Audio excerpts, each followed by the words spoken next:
welcome to Kidmissing TV. I'm your host, Angelina Wilson, and this is a special 70th birthday case for my mom. I am so sorry that yesterday's case was the wrong video. I did delete it and go back and upload the correct video. Now, when you're making videos for two channels, sometimes you mess things up, and I apologize. This case is out of 1991 in the town of Pittsfield, Maine.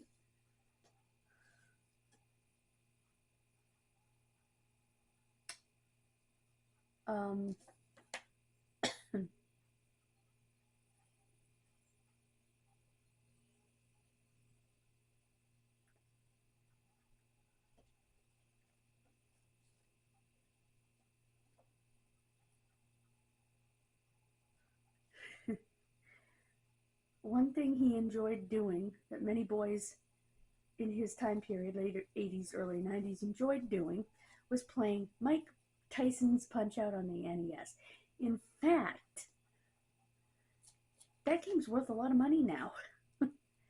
You would fight through the ranks as Little Mac until you got to Mike Tyson, and you got to battle Mike Tyson.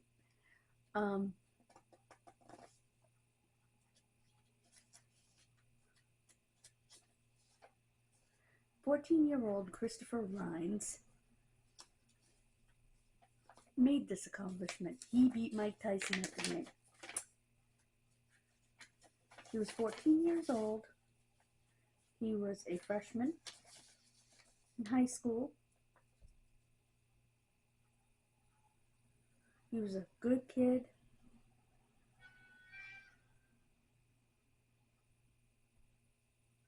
He did get into a little bit of trouble. He smoked and failed miserably at hiding it. He would get into fights, especially at his school, which was called the Maine Central Institute, and he sometimes drank. None of this is unusual for a 14-year-old at that time period.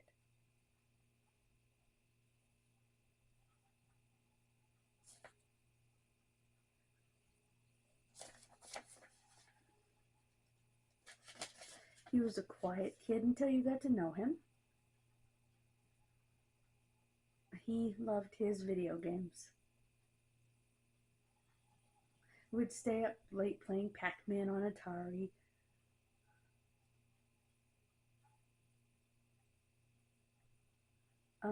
Or he would play on Nintendo's WWF WrestleMania and play as Hulk Hogan or Andre the Giant. And of course, Mike Tyson's Punch-Out.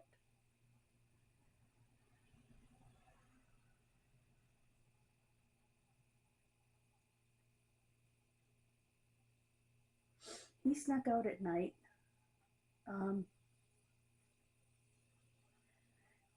His mother, Mary Lou, said that both him and his brother Gene were targets of frequent bullying.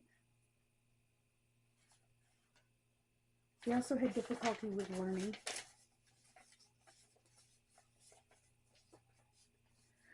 On Friday, April 12, 1991, he never came home from roller skating.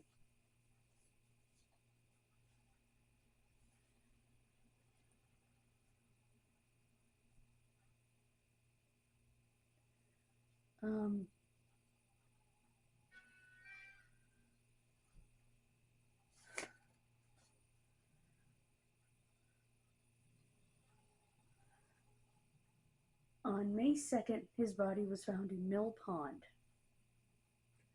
3 weeks after he went missing.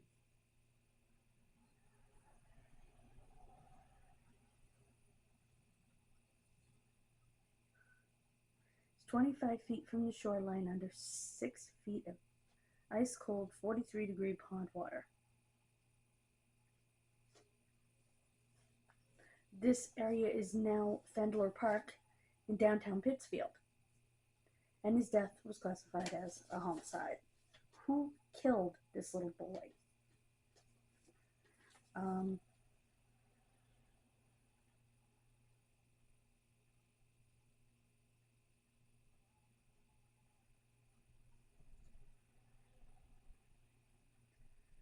The police said, quote, on the 30th anniversary. As we come to the 30th anniversary of Christopher Rines' untimely death, I would like the family to know we did everything we could and followed every lead we had at the time to find answers. Unfortunately, we did not have enough for a final determination, and rightly so, we cannot speculate. I would ask the public, if you saw something, say something. Let the police close out this case for the sake of the family, end quote.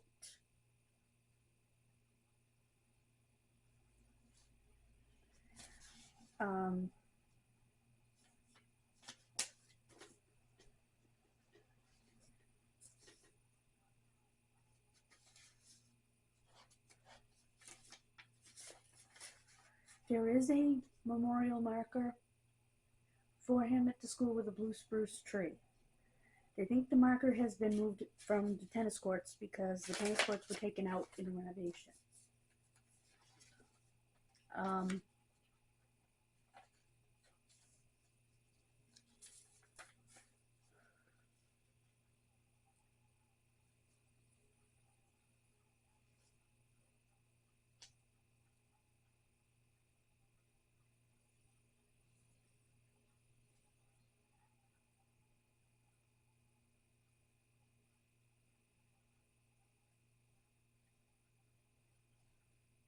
One of the teachers said, this was 28 years later, someone told us that this tragedy had occurred, said Rosalie Williams, a teacher.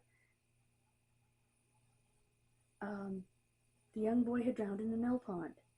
We were devastated, of course, she continued, devastated because we would not have expected this to happen among our school pupils. And just because it was a human being at a very young age who had long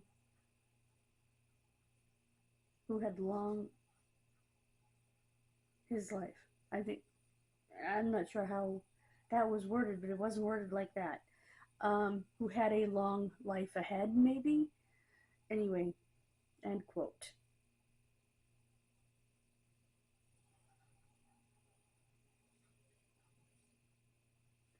He was last seen alive by his friends on the night that he snuck out. They had been drinking in a gravel pit off Sabaticook Street. He got into a fight with one of his friends and left, heading toward town and Mill Pond. His jacket was found in the pond 3 weeks later, which was his brother's jacket, and he was found 30 feet from shore. The teacher said, it certainly cast a pall over our school. I knew his mother because she was my Avon lady. Yeah, in these small towns, believe it or not, that's how moms got to know each other back then.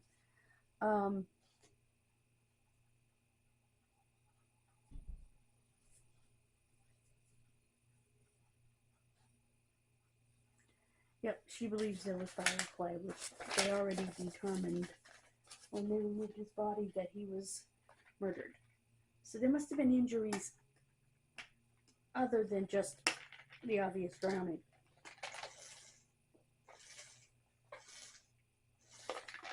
Now if you're saying, well, would he have been decomposed? Not really. Because the water was so cold, it would have preserved him. He wouldn't have been decomposed. I mean, his skin would have been a little bleh, but maybe not. You know, because the water was so cold. Yeah, it was April of 1991, but April is still basically winter up there. As my mother can tell you, or could tell you. And Pittsfield is a decent ways up.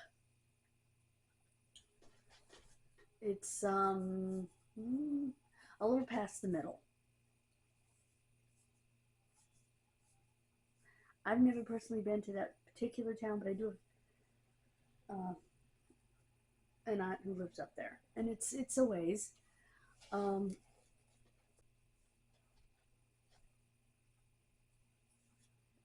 But I've never been to visit her because when we visited, we met at the nursing home where my grandmother lived at the time. It was the first time we had ever met her.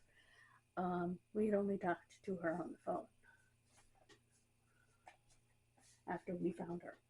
Anyway, so yeah, that's a little ways up.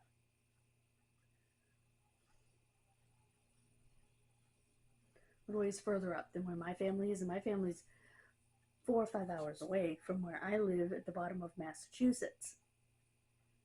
I was always told growing up the longest part of my ride was through the state of Massachusetts, and the shortest part was that tiny bit of the state of New Hampshire that you have to go through.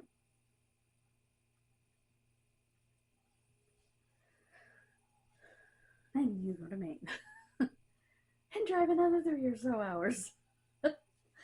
But yeah, that's I grew up making that trek, so like I said, about 5 hours. So that's probably about, well, it's about 4 hours ish. So that's probably about 6, if I had to guess, from where I live at the bottom of Massachusetts. So, like I said, that would be my approximation of it. I could grab my tablet and tell you. Let's do that. Just for the heck of it, just for a little fun.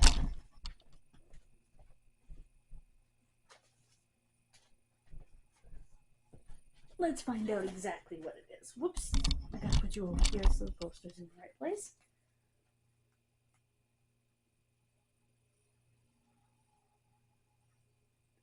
Just trying to get rid of all these stupid political messages.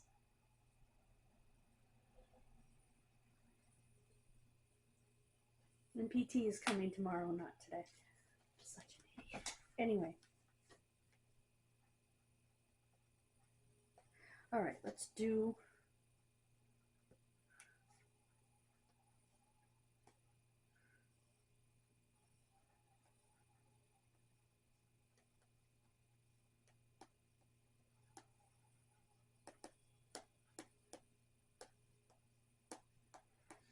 from here to Pittsfield, Maine. Let's see what we got. Almost 4 hours. So, if we go from Pittsfield, Maine,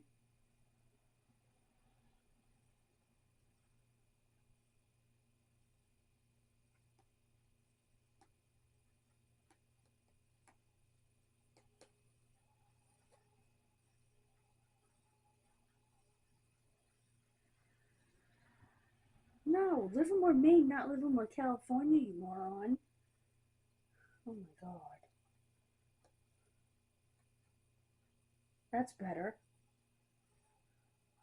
It's an hour and 13 minutes. So it's a little over an additional hour. That's what I thought.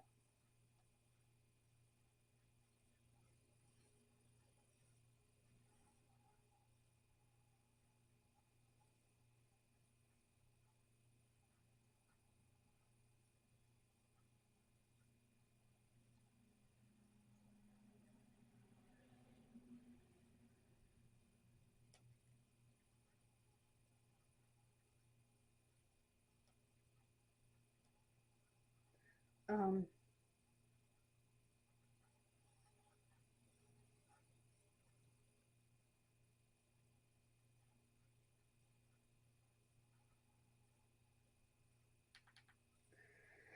so yeah, that's the answer.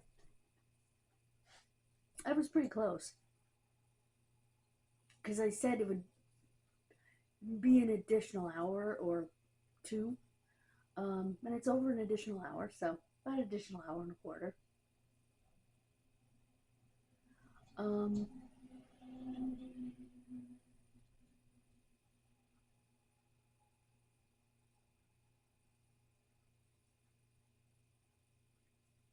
So yeah. And pull this up. There we go. I think it's on right now. Just to give you an idea, because Maine is so personal to me. And therefore all the cases out of Maine are personal to me. You know, I remember my great aunt, God rest her soul, would try to get every bit of information she could about the Ayla Reynolds case. She literally lived in Waterville, where it took place. She would call and she would give us every bit of information she could find around town. It was so cute. And it was so grateful. So I had sort of the inside track on that one. I will put that in the end cards of this case. Excuse me. So, please join me over on Punky's World, where we will continue to celebrate my mother, as she would be 70 years old today. Happy heavenly birthday, Mom. I miss you like crazy. I have to do this political climate alone. That is stinky like a skunk. Anyway, bye everybody. God bless you. And I will see you tomorrow for the case of Gerald Cliff Bartlett. Bye guys.